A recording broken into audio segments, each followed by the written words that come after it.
Sean todos bienvenidos a este video donde vamos a ver los efectos del incremento del flujo de aire en condensadores de equipos de refrigeración y climatización.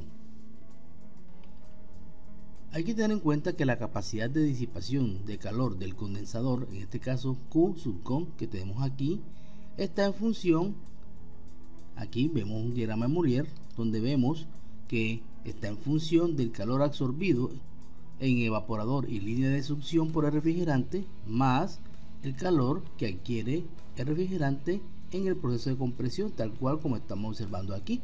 Entonces estamos hablando de las diferencias de entalpías desde el refrigerante a la entrada aquí del condensador y salida del mismo. Por tanto está en función de aquí del calor específico por el flujo másico de refrigerante, que nosotros podemos analizar fácilmente en un diagrama de Mourier. Entonces estamos en esta parte para recordar. Otra razón que tenemos que para recordar aquí es que en ese calor que está disipando al aire, vamos a ver aquí en la fórmula, está en función del S por el K por el delta Tm. Entonces, ¿qué es el S? El S es la superficie de transmisión de calor del condensador en metros cuadrados. El K es el coeficiente de transmisión global del condensador en kilovatios por grados Celsius metro cuadrado. El delta Tm es el diferencial de temperatura media y está conformado por el valor de la temperatura de condensación menos la temperatura media del aire.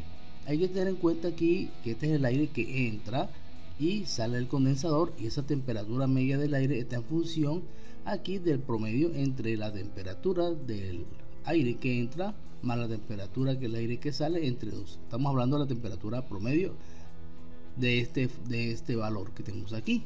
Sin embargo, si nosotros queremos tener un valor mucho más preciso, entonces hay que tener en cuenta que hay que calcular, utilizar el mismo S, el mismo K que ya especificamos, por el diferencial de temperatura media logarítmica, que es este valor que está aquí. Y ese valor tiene una ecuación o una fórmula que vamos a ver a continuación, donde aquí la tenemos. Mírenlo aquí, el delta TML está en función de, aquí tenemos la temperatura de condensación. Observen aquí, esta es la temperatura del aire que entra al condensador y la temperatura del aire que sale del condensador. Hay que tener en cuenta que esta es va cogiendo una curva, no es recta, y por esa razón se calcula el diferencial de temperatura media logarítmica. Entonces vemos que está en función de, veámoslo aquí, delta T sub 1, que es delta T sub 1, tenemos acá, mírenlo, donde es la diferencia entre la temperatura de condensación menos la temperatura del aire de entrada. Aquí lo tenemos, bien, menos delta T2, que es la temperatura de condensación menos la temperatura del aire que sale del condensador. Aquí está eso dividido entre el logaritmo natural de la relación del delta T sub 1 sobre delta T sub 2. Entonces aquí tenemos la fórmula, y esa es la forma que uno utiliza para sacar un cálculo bien más preciso con respecto a la disipación de calor del condensador. Muy bien, entonces esto es una información para recordar. Ahora vamos a entrar en detalle de nuestro motivo del video. Bien, en este caso vamos a concentrarnos en esta situación donde tenemos incremento del flujo másico de aire o el de volumen de aire en el condensador, y esto puede ocurrir porque compro unos motores con mayores RPMs a los que trae originalmente el equipo, y vamos a ver qué me puedo encontrar con esta nueva condición. Por tanto, con el incremento del flujo másico de aire, entonces voy a tener mayor masa de aire circulando por el condensador.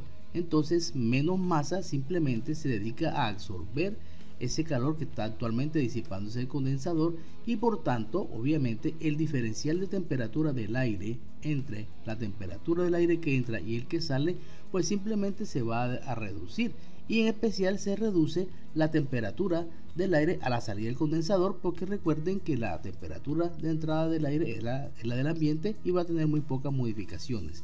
Entonces vamos a analizar todo este comportamiento con base en las ecuaciones que vimos anteriormente. Entonces, de entrada tenemos que tener en cuenta que el calor que disipa el condensador debe ser absorbido por el aire. El calor absorbido por el aire está en función del calor específico del aire, que ya habíamos dicho que es una propiedad específica o que trae el aire, y se mantiene por generalmente constante. También está en función del flujo másico de aire y de la diferencia de temperatura entre la temperatura del aire que sale al condensador menos la temperatura del aire que ingresa al condensador. Muy bien, en este caso vamos a experimentar que tuvimos un incremento del flujo másico de aire. Como estamos viendo aquí tenemos la flechita. Por tanto, ya hay un desbalance en la ecuación. Entonces, ¿qué se requiere hacer? Necesito mantener esta absorción de calor que tenemos aquí. Por tanto, si este sube, entonces vamos a ver qué podemos encontrar aquí que podemos reducir. Entonces, el C sub P no podemos reducirlo porque es una propiedad intrínseca del aire. Por tanto, quien tiene que reducirse es el diferencial de temperaturas entre la temperatura de salida del aire menos la temperatura de entrada del aire. Tenemos este diferencial que tenemos aquí que tenemos que reducirse. Ahora, de estos valores, obviamente, la temperatura de entrada del aire, que es el ambiente, pues se mantiene constante. En este caso, estamos asumiendo que tenemos una temperatura constante, pero recuerden que realmente hay variaciones de temperatura, por el caso de invierno, verano, o inclusive en sitios tórridos tenemos en la mañana diferentes temperaturas. Pero en este caso es una situación en la cual vamos a mantener esa temperatura. Por tal razón, si esto requiere reducirse, obviamente, y este se mantiene igual, quien tiene que reducirse tiene que ser el valor de la temperatura del aire que sale del condensador, tal cual como estamos observando aquí. Muy bien. Entonces, eso es lo primero que vamos a experimentar cuando tenemos esta situación. Ahora vamos a ver qué ocurre con otras propiedades del sistema con esta novedad. Bien, ahora vamos a analizar lo que sucede en el sistema basándonos en la ecuación en la cual expresa el calor emitido por el condensador. Recordemos que está en función de la superficie S del condensador por el coeficiente de transmisión de calor y la diferencia entre la temperatura de condensación menos la temperatura media del aire. Recuerden que la temperatura media del aire está en función del promedio entre la temperatura del aire que sale menos la temperatura del aire que entra entre 2.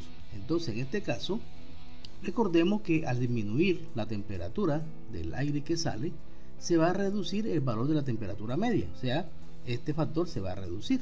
Entonces vamos a encontrarnos con lo siguiente: si este valor se reduce, como estamos observando aquí, obviamente el valor de la temperatura de entrada se va a mantener.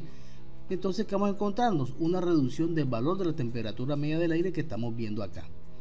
Por tanto, si este valor se reduce, este diferencial se va a incrementar y lo que nos va a decir es que el calor de condensación se va a incrementar, y eso no es cierto. Entonces, ¿qué pasa? El calor del condensador se debe mantenerse. Entonces, para mantenerse, simplemente este diferencial, a pesar que este valor se va a reducir, el diferencial de temperatura se debe mantener, y para que él se mantenga, simplemente la temperatura de condensación se debe reducir y por tanto la presión de descarga debe reducirse. Por tanto, después de esta situación nos vamos a encontrar en el sistema las siguientes situaciones. Veamos aquí nuestros sistemas ahora. Entonces, ¿qué nos vamos a encontrar aquí? Que ante la reducción de la presión de descarga también va a afectar la presión de succión, haciendo que se reduzca también levemente, y con eso también vamos a experimentar una leve disminución del consumo de potencia del compresor. Por tanto, aquí vamos a ver que la presión de descarga va a bajar, se reduce la presión de succión y vamos a ver una reducción del consumo de potencia por parte del compresor. Veamos este ejemplo práctico para que podamos analizar estas conclusiones. Bien, en este caso vamos a tomar las medidas de este equipo, al cual vamos a someterlo más tarde a un incremento del flujo de aire del condensador. Vemos que tenemos aquí una temperatura de recinto menos 1.5. Muy bien, tenemos una entrada del aire de 31 grados Celsius y una salida de 38, un diferencial de 7. Tenemos una potencia de consumo de 413 vatios. Tenemos aquí una presión de descarga como 205 psi. Una presión de succión alrededor de unos 23 psi. Vean la mirilla llena.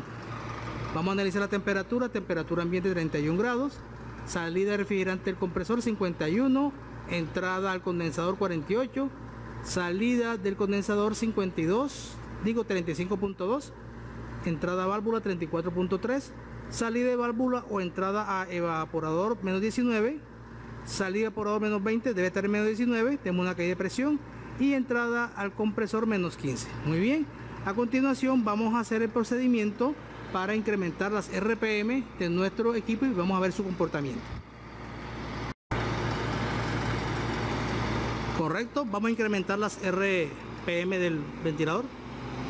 Escuchen, aumentamos y vamos a esperar las consecuencias de esta acción de aumentar el flujo. Bien, vamos a esperar un minuto para que se estabilice.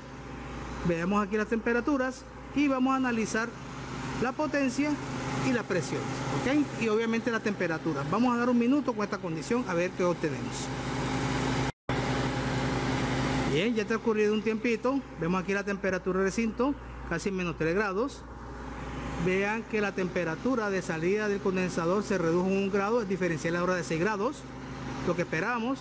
Tenemos una potencia de consumo del compresor de 409, 408 vatios, una disminución leve.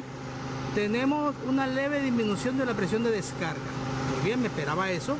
Y tenemos una leve disminución de la presión de succión.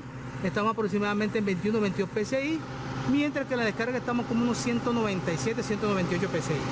Muy bien, vean aquí la mirilla está totalmente llena. Vamos a ver las temperaturas ahora. Vamos a observar que la temperatura de refrigerante salida del compresor 48 grados, entrada de refrigerante al condensador 45, salida de refrigerante al condensador 35, entrada a la válvula 34.4, salida de la válvula o entrada a evaporador menos 20. Aquí tenemos salida de evaporador menos 21, mantenemos el sobrecalentamiento de 0 prácticamente, y la temperatura de refrigerante aquí en la entrada del compresor de menos 16. Bien, estamos observando aquí un escarchamiento, la línea de succión. Entonces, ahora sí vamos a someter esta condición a análisis. Muchas gracias y nos vemos en otro video.